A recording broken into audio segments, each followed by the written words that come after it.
C'est l'heure de votre journal. Nous sommes le lundi 9 janvier 2017. Très heureuse de vous retrouver sur 8 Mont-Blanc. Voici les titres.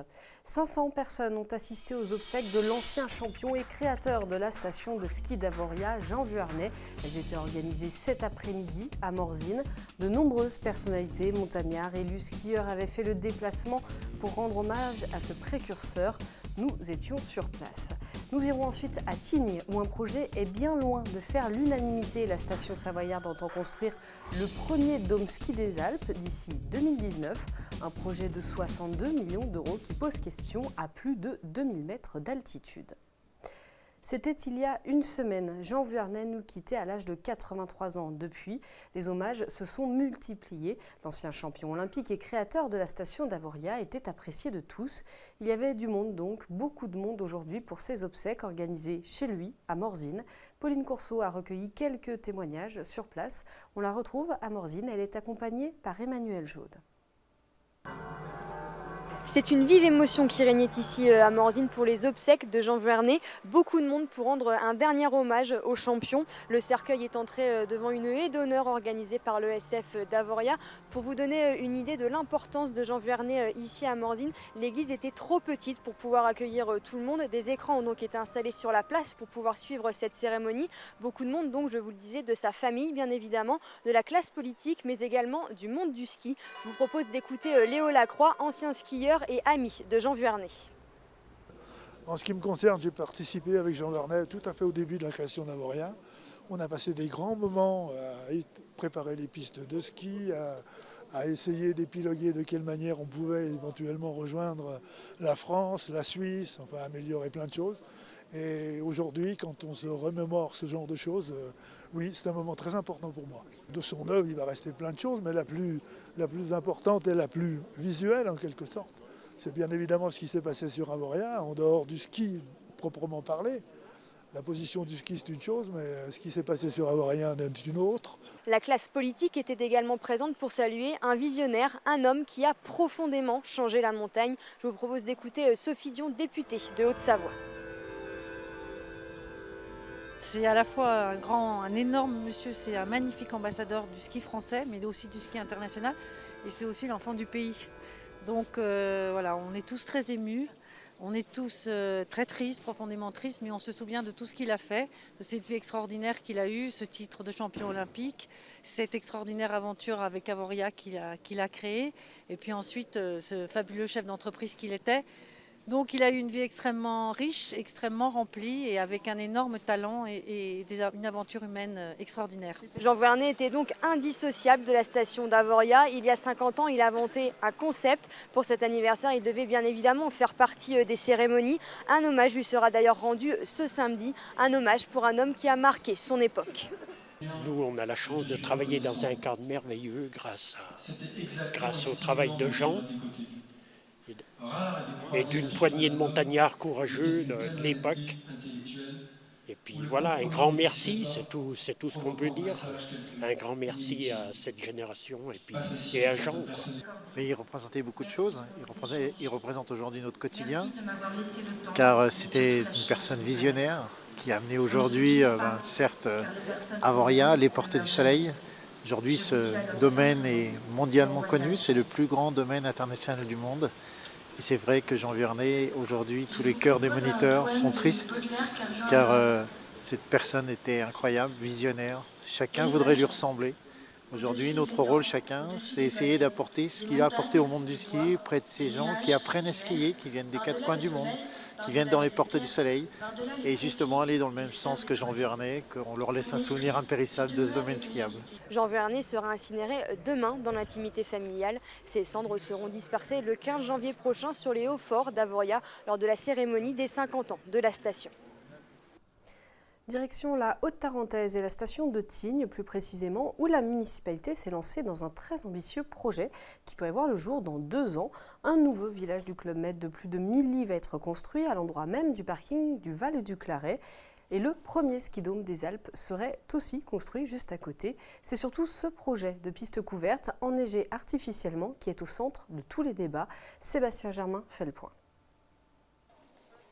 C'est très précisément ici, sur cette bande de 50 mètres de large et de 400 de long, situé entre le stade de slalom de l'ESF et le stade olympique de Lognan, que devrait être construit le ski-line, la future piste couverte de Tignes située au Val-Claré et son dénivelé de 142 mètres. Tignes est une station de ski, mais c'est aussi une ville de montagne avec 2600 habitants qui vivent ici toute l'année. Ça va consolider un positionnement qu'on souhaite affirmer et ça va pérenniser une activité économique toute l'année. La station de Haute-Tarentaise avait fait sienne au début des années 2000 un slogan bien connu, le ski 365 jours par an. Depuis, le réchauffement climatique est passé par là. Conséquence, le glacier Tignard ne cesse de fondre. Et même à 2150 mètres d'altitude, il faut sans cesse innover pour trouver des nouvelles façons de skier. On est vraiment dans un espace expérientiel, où même lorsque le domaine est ouvert à 100%, la clientèle pourra venir soit se divertir sur des zones ludiques dans le ski line, soit venir y ressentir des choses nouvelles avec une thématisation et des sensations nouvelles, des émotions nouvelles. C'est une forme de simulateur d'expérience. Et c'est bien là que le bas blesse pour les opposants à ce projet, validé le 25 novembre dernier par la Commission des unités touristiques nouvelles. On est arrivé à un niveau très important d'artificialisation des montagnes pour faire du ski alpin. Et là, on arrive à l'artificialisation ultime. On n'a plus besoin de la montagne, c'est la négation totale de la montagne. On fait du ski en boîte. Autre motif d'inquiétude chez les défenseurs de l'environnement, le risque d'une surenchère entre les stations, au détriment des skieurs, mais surtout de la montagne. Tignes se dotant de sa ski line, d'autres stations qui en auront les moyens voudront se doter du même équipement, un tout petit peu plus grand pour faire mieux. Vouloir combattre ce réchauffement climatique et ses effets en construisant du ski en boîte, ça nous semble complètement délirant, quoi. On l'a bien compris, cette future installation divise encore et toujours. Et il semble bien impossible aujourd'hui de mettre d'accord les pros et les anti-ski line. Reste dorénavant à trouver des investisseurs privés pour le financement, qui s'élève tout de même à plus de 62 millions d'euros. 10 étapes totalisant 1000 mètres de dénivelé, 20 mushers, près de 500 chiens, athlètes de haut niveau. La Grande Odyssée s'installe chaque année en Savoie-Mont-Blanc pour l'une des courses de chiens de traîneau les plus exigeantes au monde. Ce samedi a eu lieu au Carreau d'Arrache la cérémonie d'ouverture de la course. Le prologue de cette 13e édition a bien eu lieu, même si le manque de neige du début de saison a nécessité quelques ajustements. Camille Rivolet était sur place. 11 jours, 10 étapes, 1000 km d'efforts et 20 000 km de dénivelé positif, la Grande Odyssée est prête. Pourtant, à cause du manque de neige, elle a été remise en question plusieurs fois. On a fait une réunion de crise il y a de cela à peu près une semaine et demie. Les conditions d'enneigement étaient totalement nulles. Le froid ne permettait pas de produire de la neigiculture, donc nous étions dans une situation pour laquelle on avait quasiment posé la question de fond, faut-il ou pas la maintenir ? Questionnement habituel dans ce genre d'événement soumis aux conditions météorologiques. Et du côté de l'organisation, on a l'habitude de toujours s'adapter. Nous, on sait dès le début que sur les 11 jours, il va y avoir à certains endroits peut-être pas assez, à d'autres du reste peut-être trop, parce que ça peut arriver également. Donc nous, on est préparé à ça, et dans les 15 jours qui précèdent le départ de la course, on fait le point pour savoir ce que Dame Nature nous a réservé. On travaille avec les exploitants des remontées mécaniques, les services techniques, les gens des mairies, et puis on va là où il y a de la neige. Pour parer à toutes les modifications de parcours ou changements éventuels des villes-étapes, la neige de culture est aussi la solution envisagée pour permettre à la Grande Odyssée d'avoir lieu dans les meilleures conditions. On a eu peur de faire une simple présentation des attelages et des mushers sur la place du village. Heureusement, le domaine skiable, on a des bonnes réserves d'eau, il a fait froid et le domaine skiable a pu travailler en faisant travailler tous les enneigeurs. 90%, 95% de la neige de culture et puis les 10% qui restent, c'est la petite chute de neige qu'on a eue il y a maintenant 48 heures. La neige de culture est majoritaire donc sur le parcours du prologue, ce qui ne pose pas de problème aux mushers ni aux chiens.